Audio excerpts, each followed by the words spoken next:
on the ball today. I even felt exempted from the law today. It's like this revelation dawned on me. It's so amazing, helps support the cause. I get everyone involved. I feel like I'm on the ball today. I even felt exempted from the law today. It's like this revelation dawned on me. It's so amazing, helps support the cause. Boom. Are you on the ball? Oh, I'm on the ball. Your toesie's on the ball is the question. Love it, baby. Good morning, good morning, good morning. Nice to share the screen with you on this bright, beautiful South Florida Monday morning. Yeah, great to be back. Great to be here for another Nudelberg Daily Huddle. I am Mark Nudelberg, president of On the Ball. That across the screen from me is my father, Steve Nudelberg. If you guys have never been here, and down at the bottom of the screen making it all work for us is Shay Money, who makes it all happen every single day. And yeah, great to be here on a Monday. It was a great weekend. Where are we going to start? What's the first topic you want to breach? So it's a short week for us. Friday is my birthday.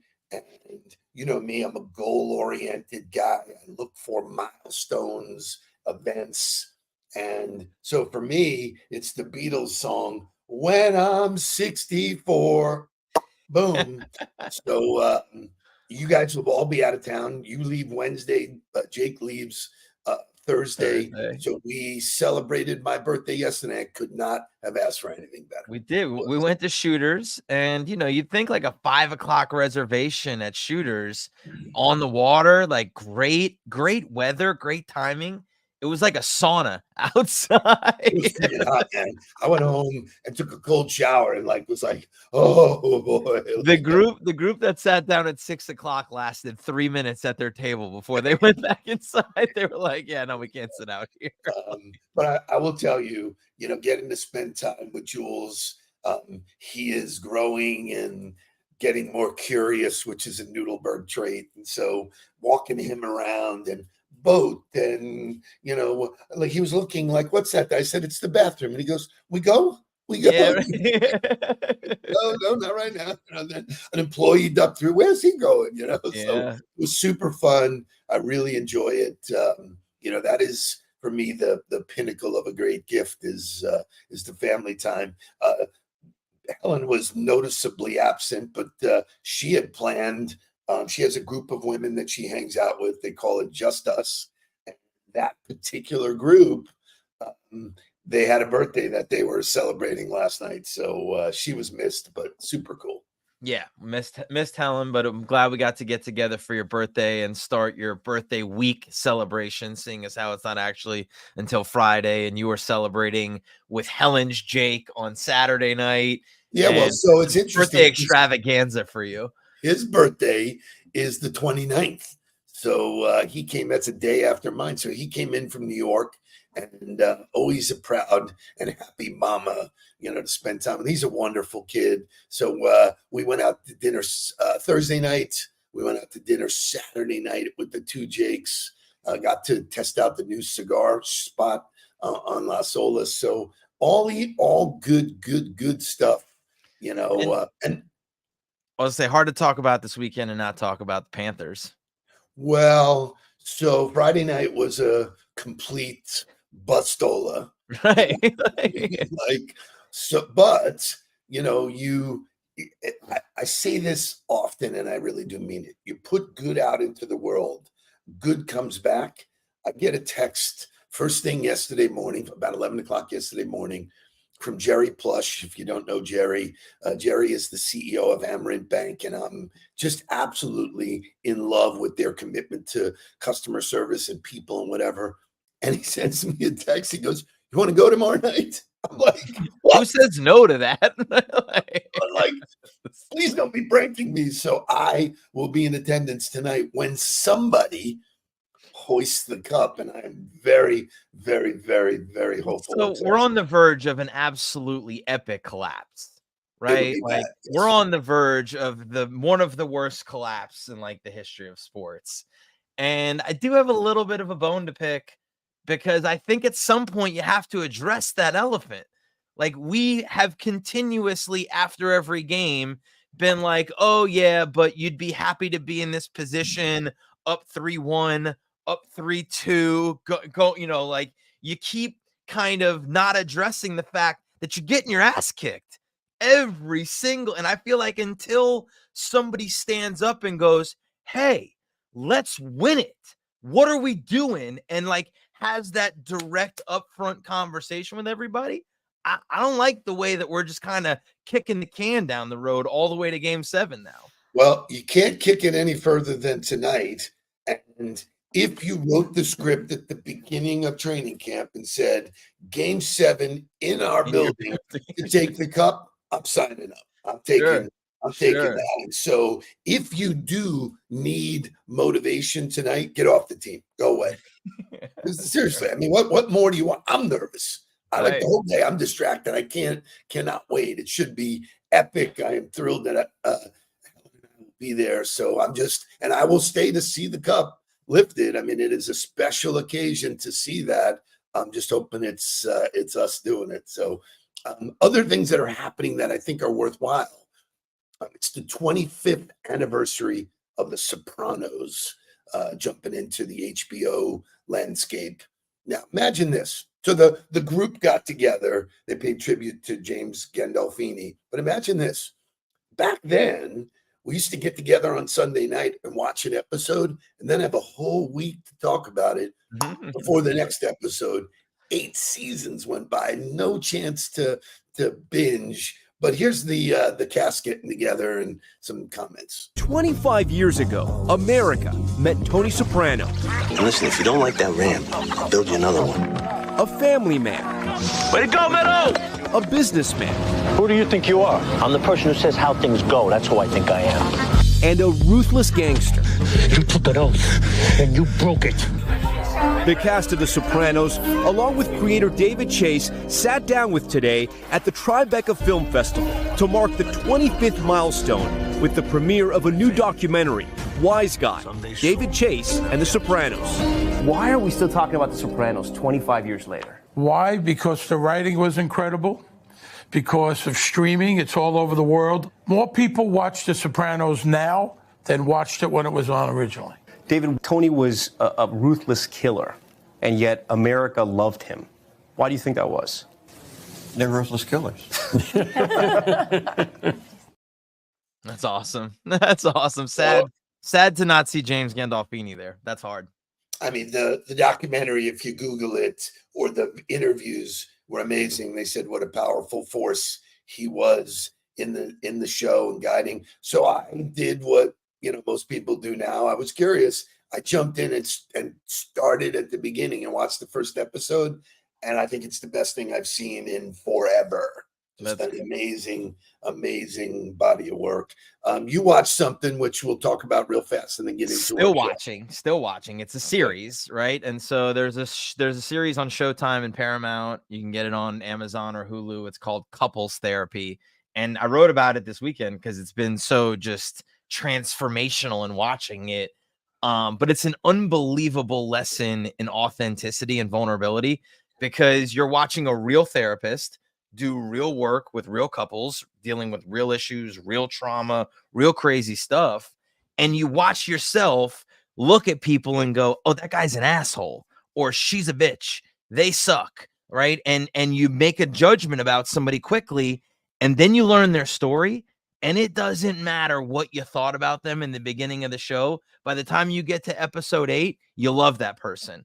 And you have so much compassion, and so you have so much, so much joy for them as they go through the work. So it's an amazing experiment for yourself. Number one, watch it and watch the way you react to it. And then number two, the conversations it brings up and the things to talk about. And you watch couples go through work and you realize how hard it is. All really, really good stuff. I love it. This is on HBO or? So it's a Showtime produced show, but you can get it through Hulu if you have your Showtime edition, or you can get it through Amazon if you have Prime and the ultimate subscription or whatever. So you can get it in a bunch of different places, or you can get it directly through Showtime and Paramount. So those are all the different places you can get it. It's a great show to watch. I'm up for the work. Everybody knows that. You don't get anywhere without the work. And it's deep. It's deep, man. Let's jump into Wake This Thing Up, and we got tons of Monday content. So Let's roll. Wake up. Wake up, everybody. Get up, get up, get up, get up. Wake up. Come on, come on. Wake up, everybody. Teach a new way. Maybe this and this what you have to say. Wake up, everybody. No more sleeping in bed. No more about to thinking. Time for thinking ahead. Come on.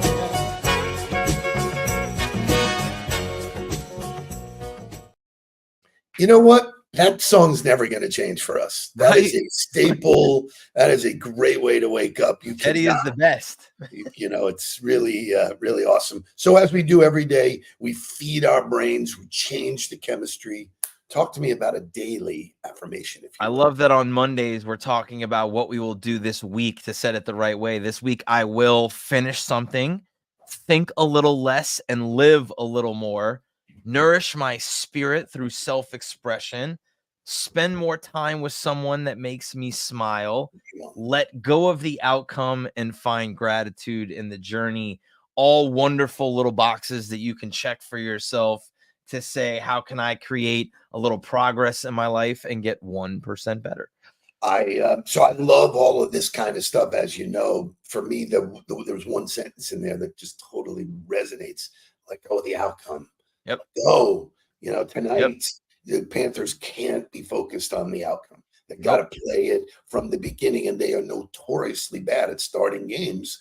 You go down 1 goal tonight, man, your sphincter is going to be really tight. It will significantly shift the momentum early, right? You just gotta play, you just gotta go and allow whatever, just be in the moment, be present and do it, and don't worry about what could happen. And that's so true for every day, right? Like, just get up and do the run, just get up and go get the workout, read the page, write the thing down, hit the post button, send the email, just do it, as Nike would tell you to do. Just do it. So I love the idea that we ask ourselves questions. We're constantly questioning what we're doing, why we're doing it, who we're doing it with, all that kind of stuff.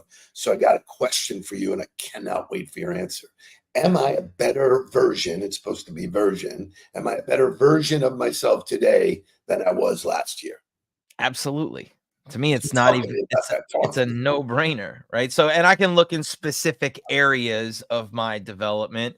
One would be definitely less focused on outcome, right? And less impatient. I think so I'm more patient in my work, and I'm less result oriented in my work. Really focused on the process and really staying in the moment of, like, what are we working on? Why are we working on it? And how do we continue to ask the right questions to iterate on it? So I'm going to be your mirror, and then I want you to be mine. I'll comment. And so I'll be your mirror. I think you are not holding on to the wheel as tight as you were. You were like, man, it was hard to be around that. You know, I think you've grown into being the leader of the firm, and you're doing it with an ease and a grace that you did not have before, which is the testament to patience. You gotta have patience, man. Whatever you do in the beginning, you're not going to be as good. In my words, I think you suck at it until you get good at it. You got to stay with it. Yep. You know, I love, all the content that's out there. Tom Brady talks about he's fucked. He only got 2 reps. But you know what? He was bitching, and then someone said, quit bitching and be the best at those 2 reps. And then 2 turned into 4 and whatever. So bingo. Let's turn the tide. Yeah. So the question goes to you. I'm having the best time of my life. I'm paying attention to all of the pieces that I wanted to grow. And as I said, when I'm 64, I wanted to be able to make choices that worked for me. And God, that is happening. That is happening in a dramatic way with Helen in my life, with working with you guys, with my body and my mind, and choosing to be with people that fulfill me and give me what I want. and I'm no longer worried about the ones that don't. Right. Because for me, it was like I was eating at a smorgasbord. And now I'm just okay with that really fine piece of steak. So there's. So I think, the point for everybody, if you're asking yourself that question and maybe you don't feel like you're a better version of yourself than you were last year, or you're not sure, or you don't even know how to begin to start, I think is really defining what your priorities are. You had a very singular goal to be able to make the choices that you wanted to be able to make. And then from there, you had to define what the priorities were in terms of work, in terms of family, in terms of relationship, in terms of people. And that's, I think, where I start with a lot of my clients when I work with them, is if you haven't defined your priorities and broken it into the buckets and gotten to the behaviors so you have a menu of behaviors to choose from that you can focus on, you're just guessing. Yeah. You're showing up and you're just throwing darts at the board, hoping that they land in the right spot, and you don't really have any control over it. And that causes frustration. Right. That is control the controllable. So I think you're 1,000% right that you have to have your priorities. Part of that is dreaming about it. Let's go to Steven Tyler.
So they're coming to Amarant.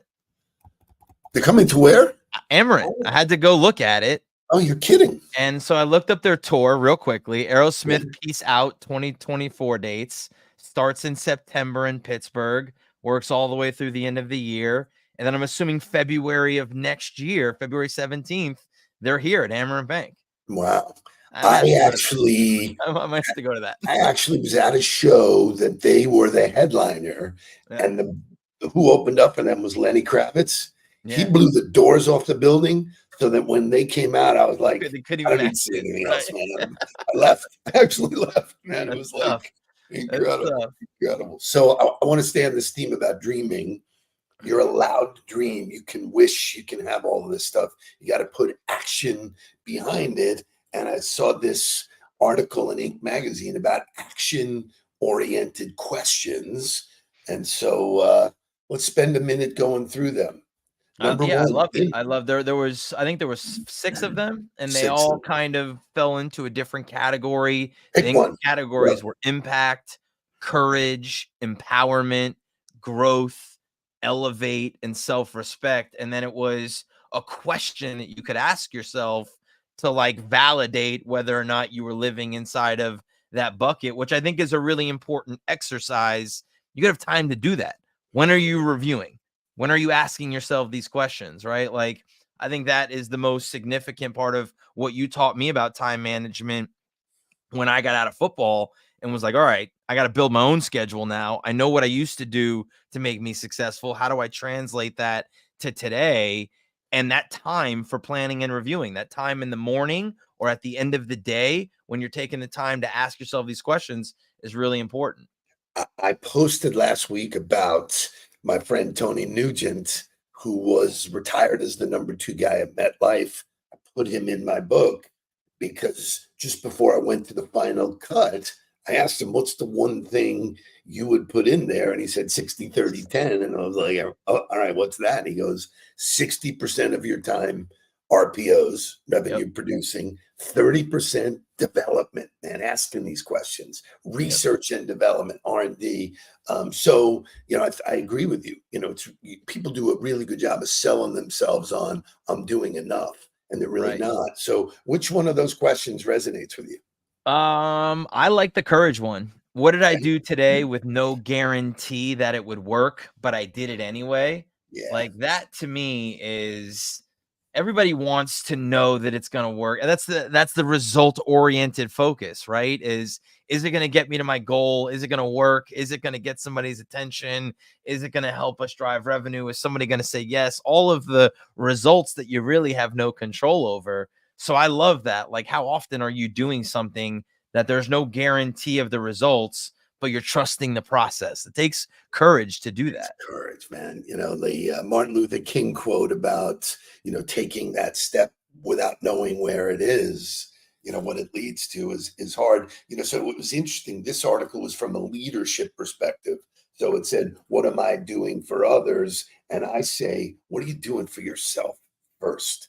This is, that classic example of being in the airplane, putting a mask on your face and saying, I'm taking care of me first. What am I doing to feed myself, to make myself better, to help somebody else, to create impact, to create growth? And so there's one, there's another one, the elevate. What did I do today to make potentially troubling situations better? Your goal is to elevate, not escalate. Like that to me is like responsibility and blame, right? Like, how are you taking responsibility for the negative situations?